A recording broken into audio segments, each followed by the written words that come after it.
Bienvenue à toutes et tous dans le 5e numéro de la Bordelaise, le condensé de l'actu des féminines des Girondins de Bordeaux. Je salue les sociaux et les abonnés de cette chaîne et j'accueille tout de suite Monsieur Patrick Gomez. Salut et bienvenue à toi Patrick. Salut Nico et bonjour à tous, bonsoir à tous ceux qui nous regardent. Comment vas-tu? Bah écoute, plutôt pas mal, on espère de bons résultats à venir pour nos féminines, mais plutôt pas mal sinon. Nous allons revenir avec toi, qui est l'un des spécialistes du foot féminin au Girondins de Bordeaux, sur la défaite face au PSG 3-0 au Stade Saint-Germain. Nous parlerons dans ce 5e numéro de la Bordelaise du résultat, du contenu du match, des joueuses. Tu vas nous donner tes tops et on fera un point classement et calendrier. Donc chez vous, si vous aimez les Girondins de Bordeaux et le foot féminin, c'est le moment de vous abonner, de liker, de partager cette vidéo et de devenir sociaux pour nous permettre de continuer à faire cette émission. On est déjà plus de 10 000 abonnés sur cette chaîne YouTube qui est la chaîne du média Web Girondin. Donc continuez à l'être et à partager. Et surtout, on vous attend chez les sociaux. Voilà, vous avez des contreparties. Vous avez le lien dans la description. Patrick, résultat décevant. Pas forcément, tu vas nous dire ce que tu en penses, mais attendu, tu étais au match, tu as assisté à ce Bordeaux-Paris Saint-Germain. Qu'est-ce que tu en penses de cette défaite 3-0? Qu'est-ce qu'il faut retenir? Alors malheureusement, Paris, c'est un des gros morceaux du championnat avec Lyon. Ça fait partie des toutes meilleures équipes en France et en Europe. On est tombé sur une très belle équipe parisienne déjà, qui avait beaucoup de maîtrise. On va y revenir, mais en tout cas, le résultat est malheureusement logique, même s'il est sévère.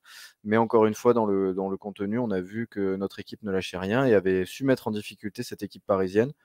On n'est pas si loin que ça du niveau, du très haut niveau, mais on a encore quelques manques et une équipe jeune. Donc ça s'est vu dès la compo, de toute façon, si on fait les âges de chaque joueuse. On avait donc malheureusement, il y a la blessure de Justine Leron, à qui on souhaite un prompt rétablissement, La gardienne la gardienne qui s'est fait des internationale. croisés. Voilà, donc on avait Mylène Chavas, qui est aussi une gardienne internationale, qui a 24 ans, qui est donc au poste de gardienne. On a eu une défense à 3 un peu particulière avec Marion Elewin, 18 ans, Julie Thibault, 24 ans, et Andrea Lardès, la doyenne de l'équipe, à 28 ans seulement. Donc, et après, avec 2 pistons, Jelena Karlisic, qui a 20 ans, et Fiona Liègre, 17 ans. Donc voilà, ça c'est notre défense, pour vous dire la moyenne d'âge. Juste dans ce système, Andrea Lardès avait pour consigne de monter dès qu'on était en situation offensive, elle venait sortir de cette défense à 3 pour monter au milieu de terrain et couper Grace Gayoro, qui est une très bonne joueuse du PSG, qui se met souvent dans les intervalles, et donc elle avait cette consigne-là qui s'était tout de suite vue. Ensuite, au milieu de terrain, donc on avait Marie Derry, qui avait sa première titularisation face au PSG, une joueuse de 19 ans là aussi. Michaela Cardia on va dire, qui était une sorte de deuxième attaquante, Maëlle Garbino, qui redescendait aussi, donc Michaela Cardia, 22 ans, Maëlle Garbino, 26 ans, et Julie Dufour, qui a 21 ou 22 ans. 23, 22? pardon. Je sais pas, non. J'ai un doute, mais attends, je vais vérifier ça J'ai de tenté suite. ma chance, 22, Non, 23. 21 ans, c'est bon, je l'avais. Donc Julie Dufour, donc au milieu de terrain, et Amanda Gutiérrez en pointe, qui a aussi 21 ans. Donc voilà, une très jeune équipe. 21 ans, Amanda Gutiérrez. Et oui, Ah c'est là une jeune là, on internationale. dirait que. Donc on parle de l'attaquante brésilienne qui joue en numéro Tout à 9. fait. Elle n'a que 21 ans. Elle n'a Eh que bien, 21 ans. je n'en reviens pas de son âge. Je pensais qu'elle était beaucoup plus âgée. Non, incroyable. 21 ans, et donc une équipe ultra Bravo. jeune pour affronter une PSG qui, pour le coup, a des joueuses expérimentées, Hidestedt, Keyoro, Diani, Baltimore, enfin voilà, Karchaoui, Ashley Lawrence, Sarah Boidi, enfin voilà, c'est des noms qui parlent, et c'est des très très bonnes joueuses. Le PSG a tout de suite mis le pied sur le ballon. On sent qu'elles n'avaient pas envie de reproduire les mêmes erreurs. Elles ont pris le ballon et elles nous ont fait beaucoup courir en mettant beaucoup d'engagement et beaucoup de vitesse tout de suite. Le premier quart d'heure a été très très difficile, avec une action quasiment au bout d'une minute. Donc voilà, on a senti que le PSG prenait pas ce match à la légère, contrairement peut-être un peu à Lyon, qui avait un peu plus ronronné face à nous au départ. Là, ça a démarré très très fort. Mais on a plié, on n'a pas rompu, puisqu'elle se crée quasiment aucune occasion. Mis à part cette première minute où il y a une incursion dangereuse de Diani, le reste, on arrive même à ressortir les ballons. On a des occasions, notamment je pense à Maëlle Garbino, qui a un face-à-face avec Sarah Boidi, qu'elle met dans le petit filet, Petit mais filet malheureusement, mauvais gauche. côté. Gauche, je crois. Elle est Ouais, tout à gauchère fait. ou droitière, Maëlle Elle est Garbino? gauchère, Maëlle. Gauchère et moi, de mon point de vue dans ces actions-là, il faut fusiller la gardienne. Mais c'est toujours plus facile à dire quand Voilà tu ce es que dans la j'allais dire, c'est tribune. facile à dire quand tu es dans la tribune, tranquillement. Et pour ceux qui ont joué avec moi, ils connaissent mon niveau devant le gardien, donc c'est encore plus facile pour moi de le dire parce que j'étais absolument nul devant un Tu gardien, donc je préfères faisais que attraper tirer fort. tu préfères attraper les chevilles, toi? J'étais plus doué en tout cas. Ouais, oui, tu bien. Bon, tu donc ce match, finalement, un score plutôt sévère. Là, tu étais en train de faire le fil du match Ouais. et Bordeaux avec un accrochage déjà en première mi-temps dans la surface de réparation. Une joueuse qui se fait accrocher. Moi, j'ai revu les images, pénalty, hein. Il y a penalty, en tout cas, il y a au moins une des arbitres de touche qui était de notre côté qui le voit, parce que nous on le voit tous dans la tribune. Après, c'est peut-être plus difficile pour la centrale suivant comment elle est positionnée, mais en tout cas, Maëlle Garbino, oui, sur un ballon un peu anodin que Sarah Boidi va récupérer, elle est accrochée. Alors, c'est pas Par le le plus maillot. indis elle est, oui, oui, à l'épaule, par le maillot. C'est pas peut-être pas le plus indiscutable des pénaltys parce qu'on va nous dire qu'elle, a priori, elle ne pouvait pas récupérer le ballon et cetera. Mais enfin, la joueuse, la défenseur du PSG n'a pas à l'interrompre dans sa course. Donc, c'est un premier fait de jeu, ce J'aime qui en pas a trop 2 parler seuls. d'arbitrage sur cette chaîne, mais j'avoue que j'ai assisté à chaque fois que tu vois un match de l'équipe féminine, écoute, j'ai l'impression qu'à chaque fois, il y a des erreurs d'arbitrage en défaveur des Girondins de Bordeaux. Mais bon, on va pas polémiquer, mais je Non, trouve que non, c'est mais récurrent et ça contre Lyon, c'est arrivé, ça arrive contre le PSG. Bon, je sais contre pas, ce qu'il Reims faut aussi, faire. où il y Contre avait eu Reims beaucoup d'arrêts aussi. de jeu où elle met que Ouais, 2 minutes, enfin bon. ouais, Il y a bon, il y a bref. il y a un problème Ouais. avec l'arbitrage féminin en France, du football féminin, pardon, parce que sinon on Mmh. va me dire: «Stéphanie Frappard, machin», je veux pas rentrer là-dedans. Il y a un problème de niveau et on le voit, justement à la dernière minute de la première mi-temps. Je vais essayer d'être le plus clair possible. Il y a une action qui est un peu confuse, en tout cas Fiona Allègre dégage le ballon, on pense enfin, c'est touché par la défenseur, par l'attaquante parisienne, pardon. L'arbitre signale corner. L'arbitre a le droit de se tromper, hein, c'est pas, il faut Bien un sûr. ralenti pour le comprendre, même si toute la tribune l'a vu, l'arbitre peut se tromper. Le seul problème, c'est que l'arbitre, elle est à 6 ou 7 mètres de retard sur cette course. Je vous laisserai revoir les images, elle est très en retard. Donc en fait, elle est pas bien placée pour, juger s'il y a 6 mètres ou corner.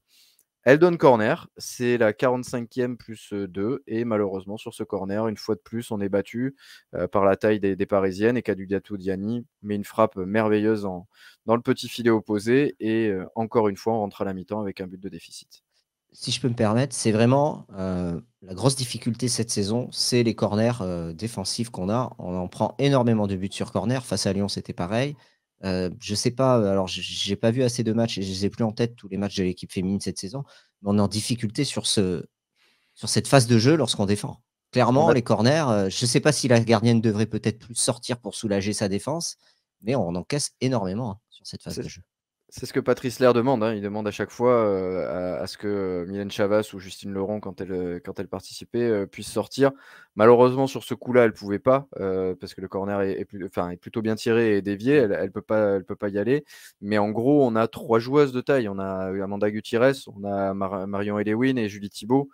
Et encore, on parle de joueuses qui sont aux alentours d'1,75 m. Enfin, en gros, nous, on a 3 joueuses qui dépassent le 1,70 m. Au PSG, il y a 3 joueuses qui sont en dessous du 1,70 m. Voilà, la différence, elle est là. Et malheureusement, Giroud avait dit un grand qui saute ira toujours plus haut qu'un petit qui saute. Bah, ça s'est vérifié aussi. Il était fort, Giroud. Il était très bon. Moi, j'aimais bien Ouais. sur ça. Donc voilà, Donc et on mi-temps continue. 1-0 Mi-temps en 1-0 faveur du PSG. en faveur du PSG et un fait de jeu. Enfin, c'est pas un fait de jeu, c'est un fait, c'est que visiblement, et on n'a pas les propos, Patrice Lair a eu des mots déplacés envers le délégué, envers le corps arbitral suite à ça, et il se fait expulser. Donc, ce qui a été dit, etc., je n'en sais rien. Mais en tout cas, il se fait expulser, il est en tribune en En deuxième tribune en mi-temps. deuxième mi-temps. Il risque, être expulsé, être, peut-être sanctionné pour les matchs suivants, on ne sait pas. Wow, oui, il va On prendre le une saura sanction. on le saura plus tard. Gérard Prêcheur a été suspendu pour des propos déplacés aussi, le Qui est l'entraîneur l'entraîneur du du PSG. PSG. Tout à fait. Patrice Lair va être suspendu. Après, il faudrait savoir ce qu'il a dit et ce qu'il y a dans le rapport de l'arbitre pour pouvoir Mmh. savoir s'il va prendre 2-3 matchs, ce qui est, à mon avis, le minimum, ou s'il va prendre 7 ou 8 matchs, suivant ce qu'il a dit. Donc ça, on le saura rapidement. Je crois que la commission de discipline, ce sera la semaine prochaine. Donc on va vite On savoir suivra si. ça sur Web Girondin et donc cette deuxième mi-temps, les bordelaises reviennent sur le terrain. Qu'est-ce qui se passe? toujours armé de bonnes intentions. On obtient un coup franc très rapide que va tirer Julie Dufour. Elle le met juste à côté. C'est vraiment ça passe à rien et c'est encore un tournant parce que si on égalise, je pense que Paris est beaucoup plus en difficulté, mais elle continue à mettre le pied sur le ballon. Les Parisiennes, elles sont toujours très très fortes. Il y a surtout l'entrée de Keira Amraoui qui va leur faire un bien énorme. Elle remplace Groenen qui pour le coup avait été transparente et Amraoui a fait physiquement, dans l'intelligence de jeu, dans le placement, elle nous a fait énormément de mal. Elle a été très très forte, vraiment dans un niveau bien au-dessus de tout ce qu'on avait pu voir jusqu'à maintenant au milieu de terrain côté PSG. Donc on n'arrive plus à passer. Et assez vite, Patrice Lerre va faire des changements parce qu'il sent que ça va être compliqué. Et on prend juste avant ces changements, on prend le deuxième but par Sandy Baltimore, qui est une joueuse qui va très très vite et qui avec un 1-2. Alors je crois que c'est avec Diani, non c'est avec Bachmann pardon. Elle fait un petit 1-2, elle arrive dans la surface, elle fusille Mylène Chavas qui peut rien faire de nouveau sur le second but. Elle est efficace, Baltimore. Elle fait pas un bon début de saison, mais là elle avait retrouvé des jambes sur cette deuxième mi-temps. Elle nous a fait très très mal. Donc voilà, 2-0 pour le PSG et Patrice Lerre essaie de réagir en faisant sortir Amanda Gutiérrez qui a pas fait un mauvais match mais qui a un peu de mal toujours dans la finition, mais qui dos au jeu pardon, a réussi à obtenir quelques coups francs, à caler quelques ballons, donc c'était mieux j'ai trouvé, même si c'était pas encore super. Et Marie Derry qui sort, je pense qu'elle commençait vraiment à fatiguer, elle n'a pas l'habitude de jouer à ce niveau-là, elle est remplacée par Maëlle Seguin. Oui, parce qu'Ella Palis n'était pas là, je sais pas si on l'a dit. Et la Palisse, oui, tout à fait, était absente. Et Non, on n'en a pas absente, parlé des absences. l'internationale, ouais, qui était Ouais. absente pour ce match. Et Voilà. qui se reviendra la semaine prochaine. Mais Ouais. et Maëlle Seguin, qui avait joué des matchs internationaux avec l'équipe de France U19, il me semble. Donc, je pense, avait été un peu préservée parce que sinon, ça faisait beaucoup de matchs en une semaine. Donc, en tout cas, bonne prestation de Marie Derry et Maëlle Seguin rentre à sa place. Ça apporte quand même au milieu de terrain, on sent qu'on retrouve un peu de fraîcheur, mais la maîtrise est parisienne. Honnêtement, techniquement, elles nous baladent, elles arrivent à faire le jeu, à jouer à leur rythme, elles sont peu en difficulté. On a quelques petites situations avec Maëlle Garbino qui tente un coup franc direct. On a Michaela Cardia qui apporte et surtout Fiona Liègre qui, que ce soit à droite ou à gauche dans ce match, a fait un nombre incessant d'allers-retours, avait quand même des clientes en face et a été impressionnante. Karchaoui, elle a eu Khadija Toudéani aussi, Ramona Bachmann, enfin tout ça, Sandy Baltimore, c'est des joueuses de très haut niveau. Donc on essaye, mais on n'y arrive pas. Et surtout, il y a un événement marquant, c'est la 67e minute.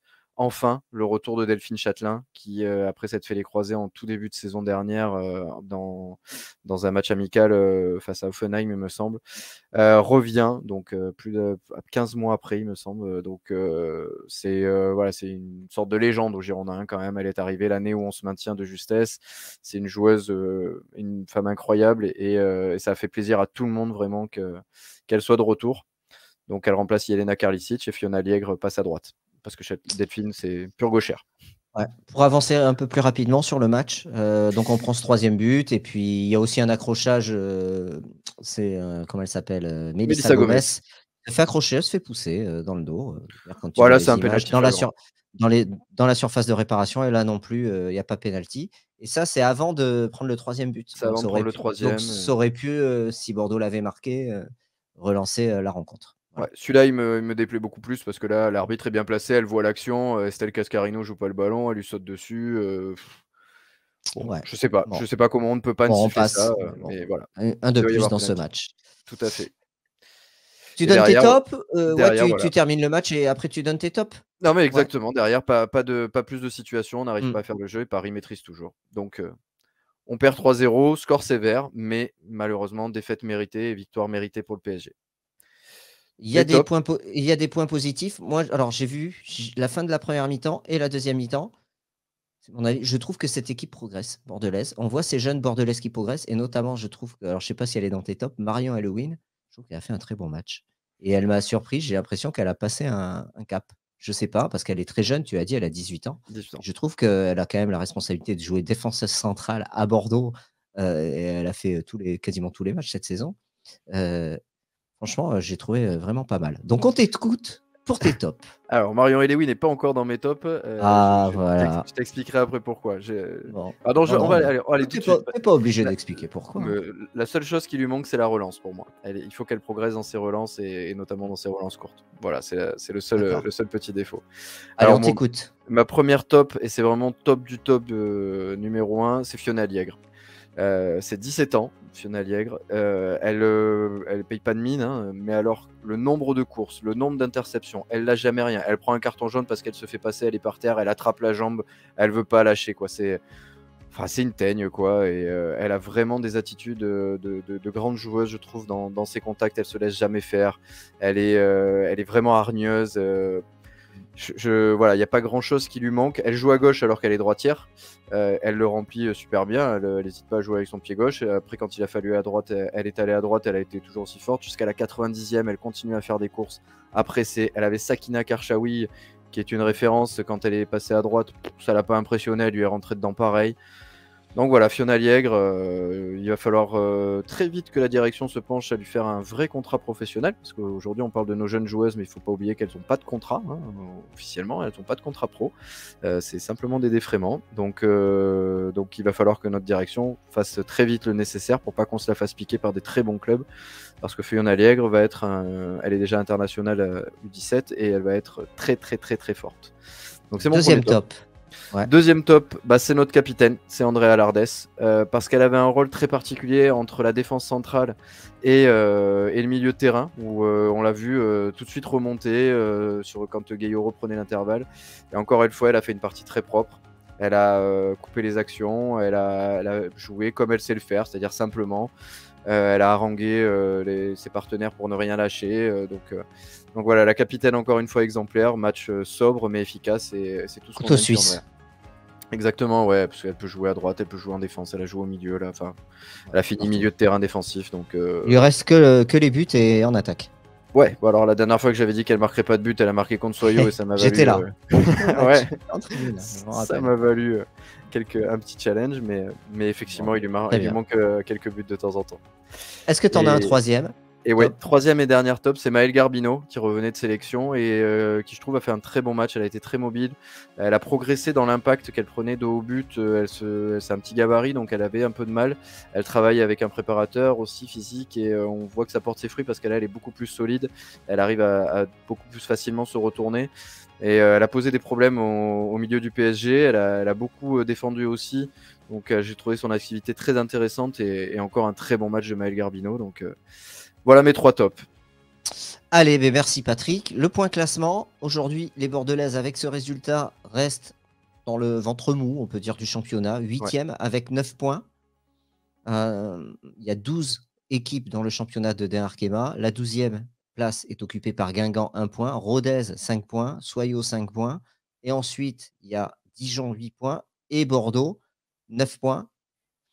Le prochain match, c'est très serré, c'est face à Soyaux. C'est ça. Prochain match, donc c'est assez déterminant dans la course au maintien, ce match face à Soyaux, puisque il faut surtout pas perdre, il faudrait même peut-être mieux le gagner. Ouais, il faut le gagner.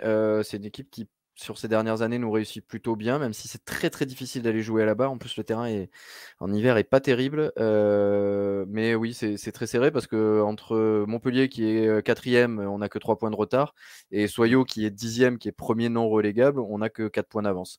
Donc voilà, il y a vraiment, alors là pour le coup, le ventre mou, il est très large puisqu'il est entre la 4e et la 10e place, voire la 11e, parce que ce Rodez aussi est à 5 points. Donc match déterminant, il faudra absolument prendre 3 points. C'est une équipe contre qui on a gagné 2 fois en match amical, un en tout début de saison et un dans pas la dernière trêve internationale mais celle d'avant. Donc il faut absolument ramener les 3 points de Soyaux, qui est en plus une équipe plutôt en forme en ce moment. Ils ont fait un match nul intéressant à Montpellier. Donc attention à cette équipe soljadicienne. Voilà, la rencontre, c'est samedi à 14h30. C'est télévisé sur les chaînes de Canal+. Patrick, merci pour ton expertise et ce détail. Je pense que ça a éclairé tous ceux qui suivent ou qui ne suivent pas les Girondines. Est-ce que tu vas ajouter autre chose avant qu'on termine cette émission ? Non, profitez de la Coupe du Monde pour venir encourager les joueuses. Il y aura encore un match avant la trêve après. Donc n'hésitez pas soit à vous rendre à Soyaux, soit à venir les voir contre Rodez par la suite. Merci de nous avoir suivis. Si vous tenez à revoir cette émission, likez, partagez, abonnez-vous. Pour soutenir cette équipe des Girondins de Bordeaux, allez les voir jouer. Puis je vous souhaite à tous une bonne journée, une bonne soirée, selon le moment auquel vous regardez cette émission. Salut Patrick. Bye. Au revoir tout le monde. Ciao. Au revoir à tous.